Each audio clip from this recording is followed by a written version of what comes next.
Hello and welcome to this new episode of Daughters of Narcissistic Mothers Breaking Free.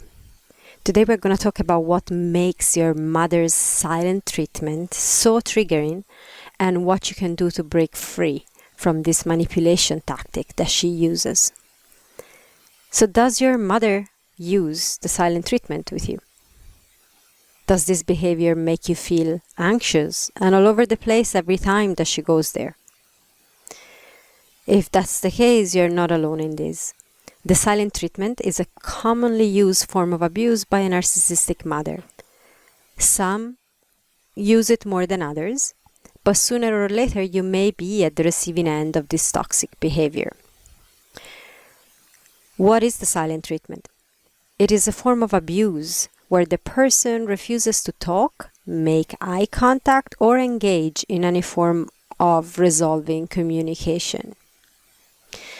Granted that there are situations in which someone may go silent to avoid conflict or because they're extremely overwhelmed by the conversation and don't have the capacity to stay in it. When we're talking about a narcissistic mother or a narcissistic person in general, this tactic is used to control the other person and to punish them. And it can be very triggering, confusing and hurting to be at the receiving end of this behavior. My mother used it many times, once actually for an entire year when I was in college, and for no particular reason either. And then, just like that, she started talking to me again.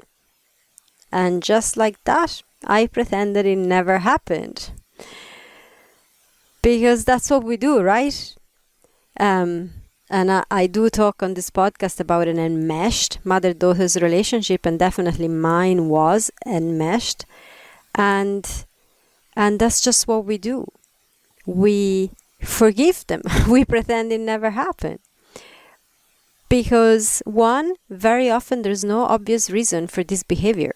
And she won't explain, leaving you in this uncertainty, so you don't know what's happened. All of a sudden she's not talking to you. Then all of a sudden she's back talking to you.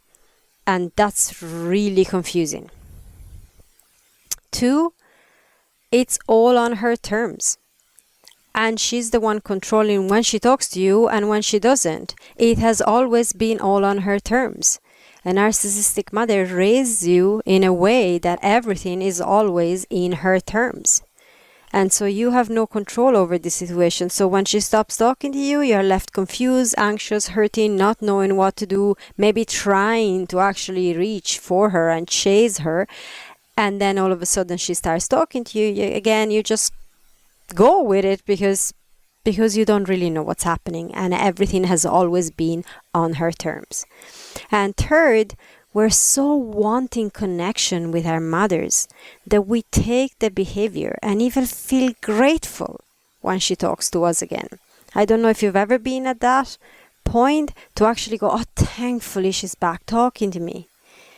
Maybe because that means it's the end of that confusion and that anxiety, that discomfort, that guilt that you may have even been feeling because it's a manipulation tactic.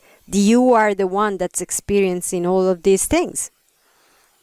So if you've been there before, if you're going through it right now, maybe, I'm sending you love because I know all too well how it feels. The silent treatment leaves you feeling hurt, rejected, anxious, unloved, not enough. It makes you experience physical symptoms like you could get so tensed and bracing in your body so much that it gives yourself pains and headaches and stomach pain and God knows what. And confused. Why confused? The thing I hear the most from clients is, I know I should be happy she's not talking to me, but it still hurts. Should I reach out? Should I not? What should I be doing? And I so get it. There's a reason for why we feel like this, for why we can't simply have a party when our narcissistic and abusive mother decides not to talk to us anymore. And it's because we have young parts within ourselves that still need that love and search it in our mother. Your adult self can rationally understand that if she's leaving you alone, that's great. Okay? Your narcissistic mother blessedly decides to not talk to you. I mean, your adult self can rationally go, yeah, that's great. I mean, I don't have to talk to her. That's amazing. But the young part, for the young parts, those parts that are simplistically called the inner child. Because the inner child seems to be just one thing, but the young parts that we carry inside are actually many. For those young parts, rationality is not a thing. At 1, 2, 3 years of age, you were not exactly rational. And that's very natural. You were just a child. Children are not rational. They live on instincts, yes? You needed the love of your mother. And because your mother was narcissistic, emotionally unavailable, not attuned to you, she did not give you the love you needed in the way you needed at that time. And I could speak to this for episodes on end. And I'm giving you the very simplified version to say that those parts of you, because it's important to call them parts, okay? It's not the totality of you. It's parts. They feel rejected, anxious, hurt. To this day, every time that your mother goes into the silent treatment, and it's not the adult you that does that, it's those very young parts that needed the love and they didn't get it back then. Those were parts that needed the co-regulation with your mother. I mean, when you were a baby, you needed that co-regulation, you needed that love for your survival, for your attachment to form. And those parts felt rejected back then. They felt unsafe. They felt terrified. Hence, for example, the anxiety now. So, any time that your mother now, to the adult you, goes into the silent treatment, uses the silent treatment to punish you, control you, manipulate you, she still can do that, and it still hurts so much because those young parts are still there. We carry those memories inside, and they're not explicit memories that we can think about situations, or maybe sometimes we do even, but most of it, they're actually what it's called implicit memory. So a memory that is carried within your body, an experiential memory of this withdrawal of love, this love that's taken away from you. And as a baby, as a small child, that means your entire survival is taken away from you in that moment. And that's terrifying. That's terrifying. So when your mother goes into the silent treatment, she puts you back in that exact situation of being a really small child, completely powerless, unable to survive by yourself, and being punished by taking away what's needed for you to survive. The safety, co-regulation, emotional stability of your mother. Now, this happens also when a mother is not narcissistic, because sometimes that can happen to a mother that's very stressed, maybe experiencing postnatal depression, or very busy for work and all of this stuff. And when we're children, young children and babies, we can still experience this type of wound. But very often, in these cases, then there is a repair that happens. With a narcissistic mother, we never get that repair because this behavior is continued as we grow. She doesn't come back and repair. She just keeps adding. And she keeps using this manipulation technique as we grow old. So the real healing, all of this to say, why have I gone into this thing about our young parts and all of that? Because the real healing is not in attempting to talk to your mother and make her understand. Because if she's narcissistic and self-absorbed, it's unlikely to bring anything positive your way. And by now you probably know that very well. And of course, I just want to asterisk, if you are in a situation where you need to communicate with your mother for practical reasons, you may need to attempt and restart the conversation when she goes into the silent treatment. In this case, boundaries are needed.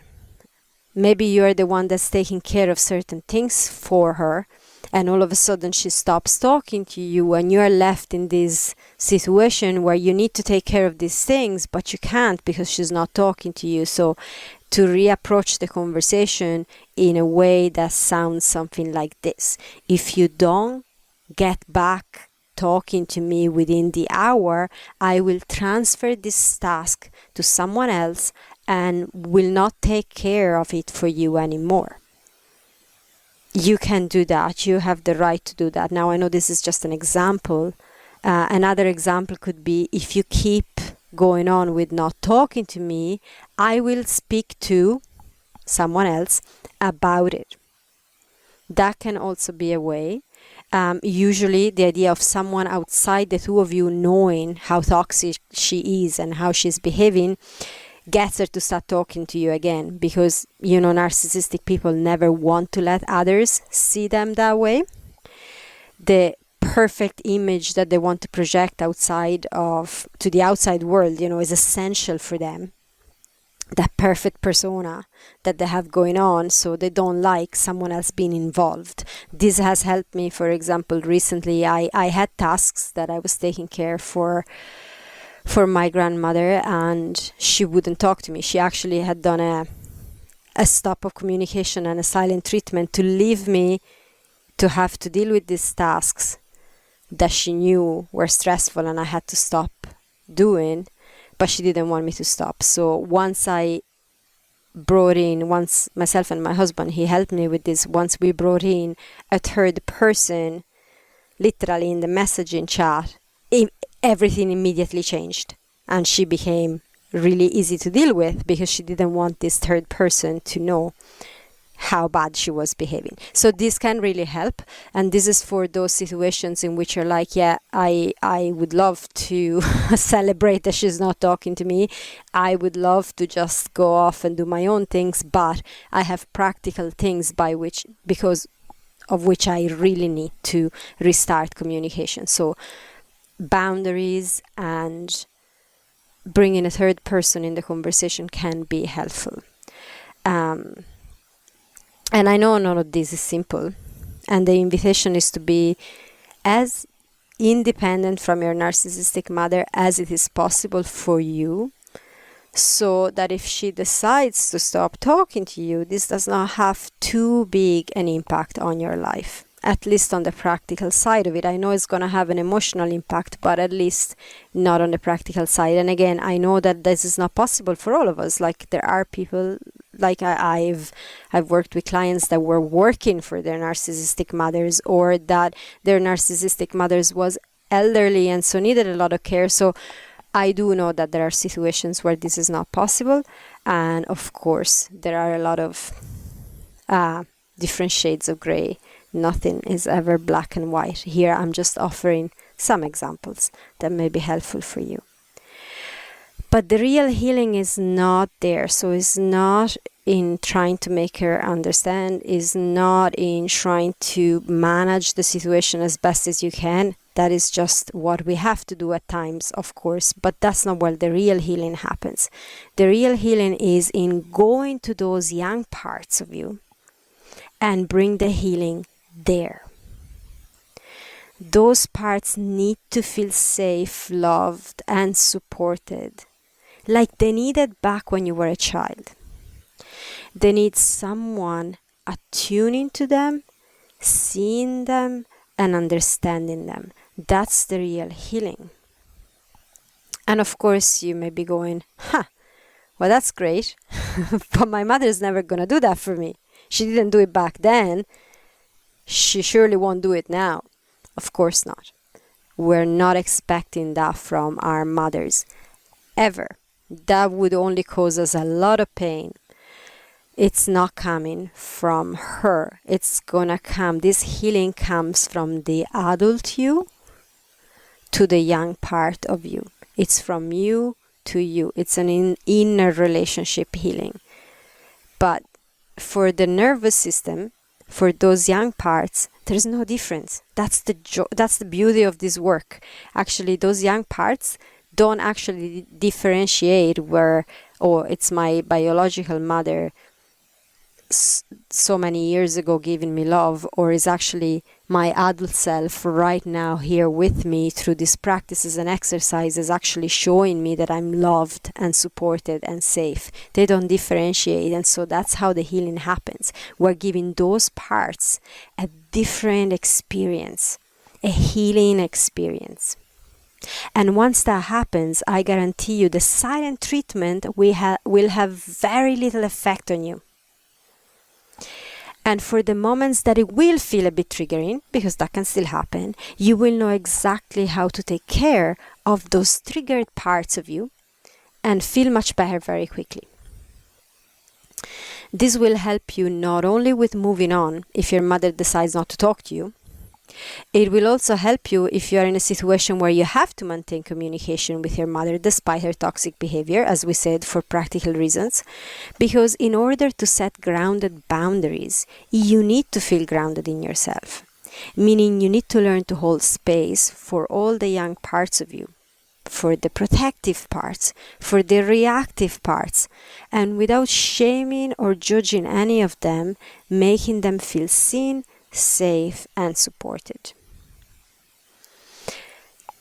And I speak from experience on this because the silent treatment, as I say, is like something that in my family has been used times and times again. And it used to completely derail my life when that happened.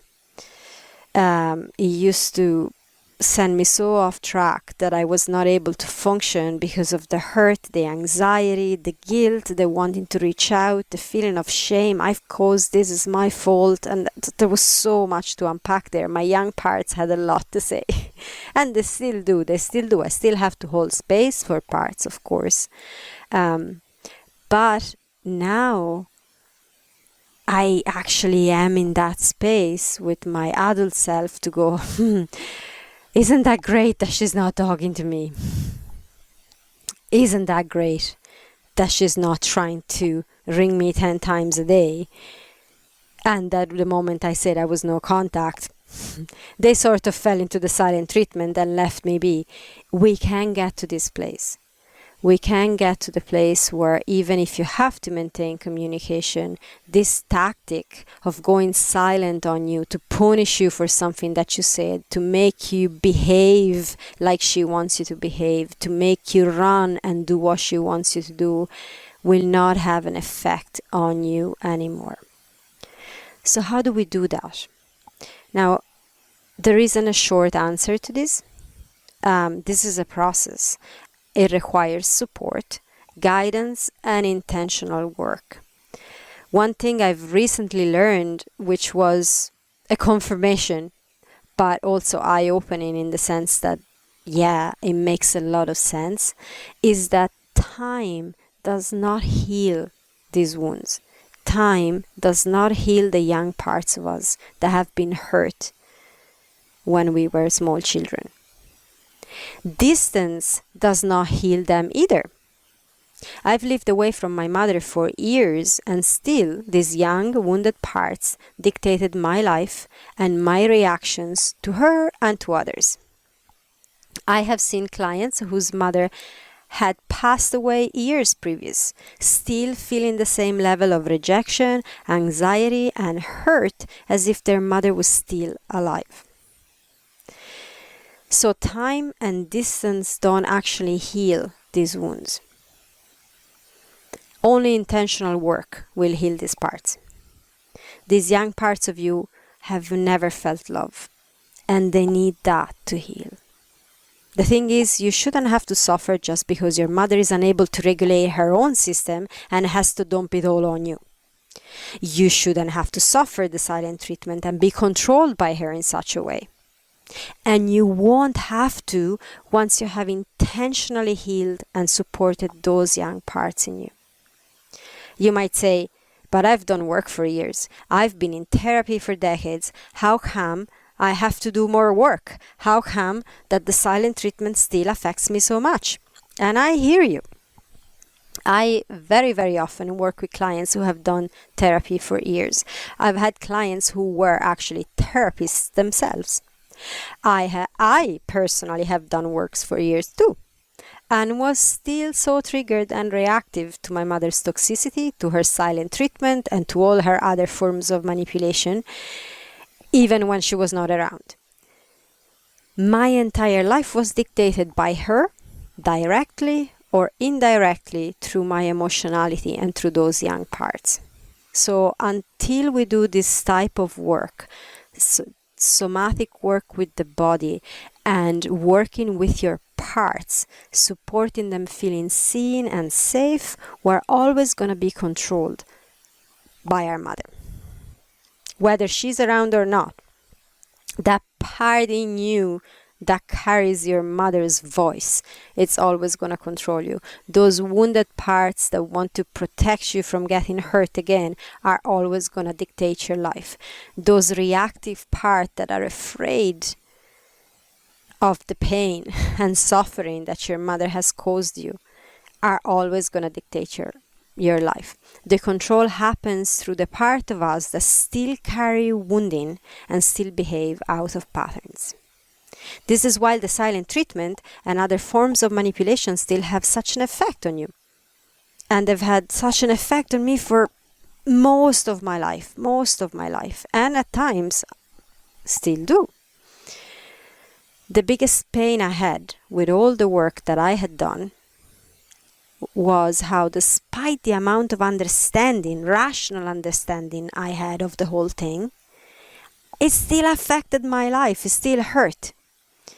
It's like I've learned all of this. Rationally, it makes sense. I mean, that is clearly a manipulation tactic. I should set a boundary and not feel so hurt every time. And yet, it's not that linear as a process. We have all this knowledge, but what do we do with it?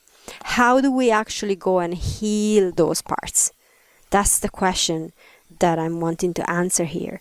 Since I've learned the tools to take care of my nervous system, of all those parts, things have radically changed. Do I get triggered? Yes, because I'm human, and it still happens. Not to the same extent and level that it used to, but it still happens. And when it happens, I can take care of my nervous system and bring back the safety and the regulation, which never happened before until I did this work. So that's where the true healing is. So when you're searching for answers as to how do I deal with the silent treatment, and in the same way, how do I deal with all these toxic behaviors? It's not about learning a technique to deal with it. It's not about learning a new way to phrase a boundary. Now, I know those things can help. I'm not saying to disregard all of that completely. That is a help. But the real healing, the real way to actually break free, and that's why I changed the podcast is Daughters of Narcissistic Mothers, but I added breaking free, because that's what we want to do, yeah? We don't want to learn to manage. We don't want to learn to deal. We want to heal in order to break free. We want to break free. And breaking free means going deep in, being guided and supported as you do that, because by yourself, it's difficult work. And I would actually say it's almost impossible to do it completely by yourself, because you're going to have blind spots that you're not going to be able to see, and you're going to need that safety from someone that guides you to then achieve the safety inside of yourself that you need. I speak from experience in that. Even with my years of inner work, I still needed mentors to help me go in this layer deeper. So until we do this work, we're gonna still be managing and dealing. But once we do this work, we're going in and healing these young parts. And that is what helps you, supports you, and makes you break free for real. That's where life really changes. That's where you can look at your mother giving you the silent treatment and laugh and go like, really? Do you really think that's gonna work? Whatever, you know? Keep it up for a day, keep it up for a week, keep it up for a whole year. I'm actually grand living my life while you are there, silent in a corner, telling yourself whatever story you want to tell yourself. Wouldn't that be wonderful to actually be able to do that? To feel, genuinely feel that, instead of feeling anxious and uncertain and scared and worked up because your mother isn't talking to you or hasn't answered your messages or doesn't pick up the phone because she's trying to control you and punish you. And she's succeeding, because if you're feeling all of those things, she's actually winning. In that moment, her control is working. And again, I'm saying this to provoke you, but of course, be very, very kind with yourself. It works. That control and manipulation works because we have young parts that have suffered so much and they need healing. They need healing. So there's nothing wrong with you. It's not that you're silly because you keep falling back into that, or because you're still getting triggered by that. That's not being silly. That's just not knowing how to support those parts, because no one really teaches us how to do that unless we come and do intentional work on it. So I hope this was helpful. Share in the comments, what are your reflections on the silent treatment? Have you been at the receiving end of it? Has your mother used that with you? And with that, I want to say again, sign up to the newsletter, because a course, a self-paced course is coming out soon, and that is going to really help you with this. And if you want to know more about how I can support you doing this healing and support your parts, you can again sign up to the newsletter and you'll receive all the information. You can check the link in the description of this episode about one-on-one work. And with that, I'm going to send you much love, and I'm going to talk to you again soon. Bye.